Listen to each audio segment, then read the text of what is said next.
So friends, बिना किसी देरी के शुरू करते हैं आज की अपनी इस बेहतरीन वीडियो को। अगर आप भी अपनी इंग्लिश को इम्प्रूव करना चाहते हो तो इस वीडियो को एंड तक ज़रूर देखना। सो फ्रेंड्स, यहाँ पर ही किससे कह रही है कि मेरे लिए कॉफ़ी मत लाना, मैं आइसक्रीम खाना पसंद करूँगी।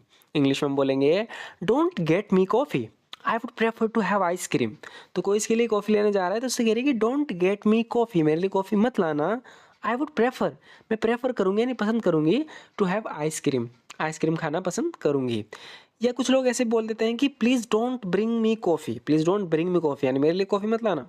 I would rather have some ice cream, मैं तो आइसक्रीम खाना पसंद करूँगी। I would rather have some ice cream यानी कॉफ़ी की जगह मैं क्या करूँगी, I would rather have some ice cream, coffee की जगह मैं आइसक्रीम खाना पसंद करूँगी। मैं तो सिर्फ एक गिलास पानी लेना पसंद करूँगी। यहाँ पर ये कैसे करेगी, आई would prefer just a glass of water, I would prefer just a glass of water यानी मैं तो सिंपल या मैं तो सिर्फ एक ग्लास पानी लेना पसंद करूँगी। I would prefer just a glass of water. या ऐसे भी कह सकते हैं कि I will simply take a glass of water, I will simply take a glass of water, मैं तो बस एक गिलास पानी लूँगी। मुझे ना तो कॉफ़ी चाहिए और ना ही आइसक्रीम। कह रही कि आई neither want coffee nor ice cream यानी दोनों में से कुछ नहीं चाहिए तो नोर का, नीदर और नोर का यूज़ करेंगे।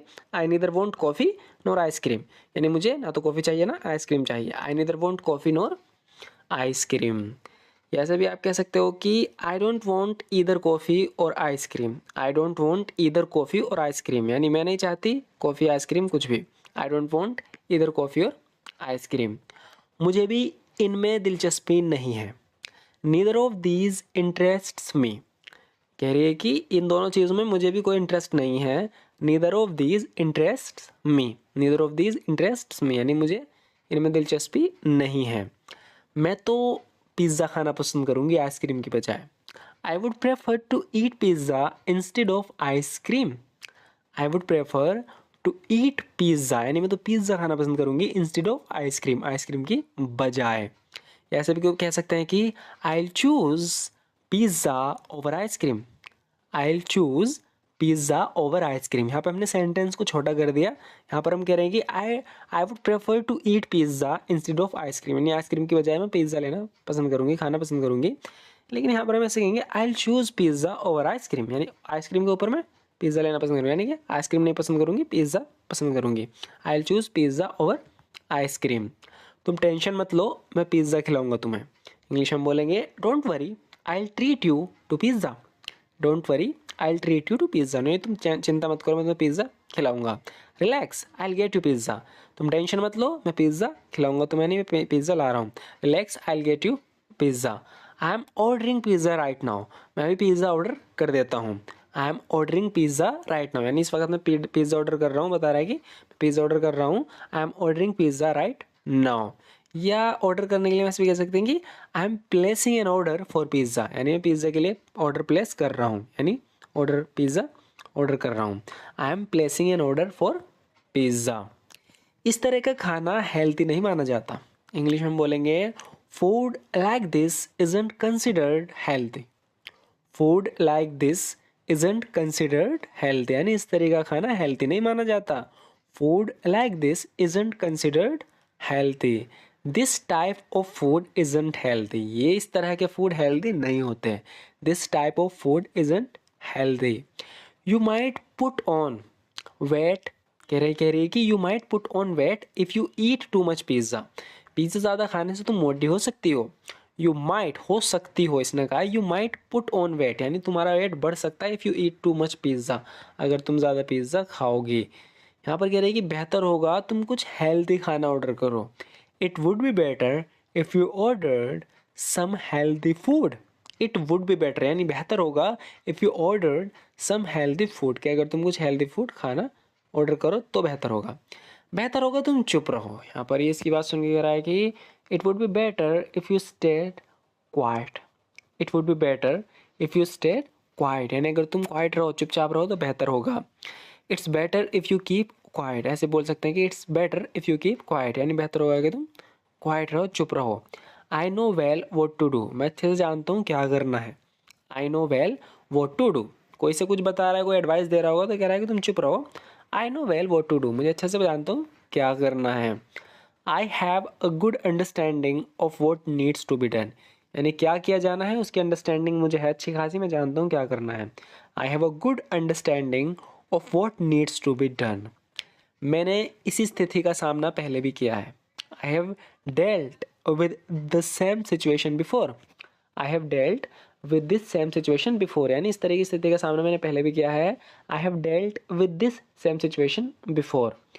मुझ पर लाइफ का बहुत अनुभव है, यानी कि मेरे पर मेरी उम्र बहुत होगी तो बता रहा है कि मेरे में बहुत एक्सपीरियंस है लाइफ का। Life has given me a lot of experience. Life has given me a lot of experience, यानी ज़िंदगी ने मुझे बहुत एक्सपीरियंस दिया है, मेरे में बहुत अनुभव है। चलो इस बारे में किसी और वक्त बात करते हैं। Let's talk about it some other time. Let's talk about it some other time. ये लड़की कह रही है कि चलो इस बारे में किसी और वक्त बात करते हैं। Let's talk about it some other time. मुझे नहीं लगता कि मेरे पास इस जॉब के लिए पूरी स्किल्स हैं, फिर भी मैंने फैसला किया है कि मैं जाऊंगा। जाने का मतलब है कि इस जॉब के लिए इंटरव्यू दूंगा। यहाँ पर कोई जॉब निकली है, कह रहा है कि मुझे तो नहीं लगता कि मेरे पास इस जॉब के लिए पर्याप्त इनफ जो है स्किल्स हैं, कौशल हैं, लेकिन फिर भी मैं इसके लिए जाऊंगा, यानी ट्राई करूंगा। तो इस इंग्लिश में हम इस तरीके से बोलेंगे, I don't think I have enough skills for this job. I don't think I have enough skills for this job. मुझे नहीं लगता कि इस जॉब के लिए मेरे पास पर्याप्त स्किल्स हैं, पर्याप्त कौशल है। I decided to go for it anyway. To go for it, to go for it, ध्यान रखना। I decided to go for it anyway, फिर भी मैंने इसके लिए जाऊंगा, यानी इंटरव्यू दूंगा, कोशिश करूंगा। अगर तुम ये सोचते हो, कह रहा है कि अगर तुम ये चाहते हो तो चिंता करना छोड़ो और जाओ इसके लिए, यानी ट्राई करो, जाके इंटरव्यू दो अगर तुम ये चाहते हो। इफ़ यू वांट इट, यानी अगर तुम इस जॉब को चाहते हो, कहना चाह रहा है कि if you want it then stop worrying, then चिंता करने बंद करो, then stop worrying about it and go for it. If you want it then stop worrying about it and go for it. अगर तुम ये चाहते हो तो चिंता करना छोड़ो और जाओ इसके लिए। एक अच्छा सस्ता होटल आजकल मिलना मुश्किल है। तो इसके पास पैसे तो कम हैं, इसे एक तो अच्छा होटल चाहिए, वो भी सस्ता चाहिए। तो यहाँ पर ये बता रहा है कि a good cheap hotel is hard to come by these days. यहाँ पर जो ध्यान देने वाली बात है वो है hard to come by. Hard to come by का मतलब होता है मिलना, है ना। तो यहाँ पर ये कह रहा है कि a good cheap hotel is hard to come by these days. एक अच्छा सस्ता होटल आजकल मिलना बहुत मुश्किल है। A good cheap hotel is hard to come by these days. इसका एक और एग्जांपल देखते हैं। आजकल नौकरी मिलना मुश्किल है, इस तरीके से हम बोलते हैं ना कि आजकल नौकरियां मिलना मुश्किल हैं। Jobs are hard to come by these days. Jobs are hard to come by these days. ये भी इसी के जैसा एक सेंटेंस है, जैसे कि यहाँ पर ये कह रहा है कि a good cheap hotel is hard to come by these days. एक अच्छा और सस्ता होटल आजकल मिलना मुश्किल है। Jobs are hard to come by these days. आजकल नौकरियां मिलना भी मुश्किल है। मुझे नौकरी नहीं मिली, हालांकि मैं क्वालिफाइड था, यानी मेरे पास सारी स्किल थी उस नौकरी के लिए, मैं बिल्कुल क्वालिफाइड था, फिर भी मुझे नौकरी नहीं मिली। तो बता रहा है कि I didn't get the job even though I was qualified.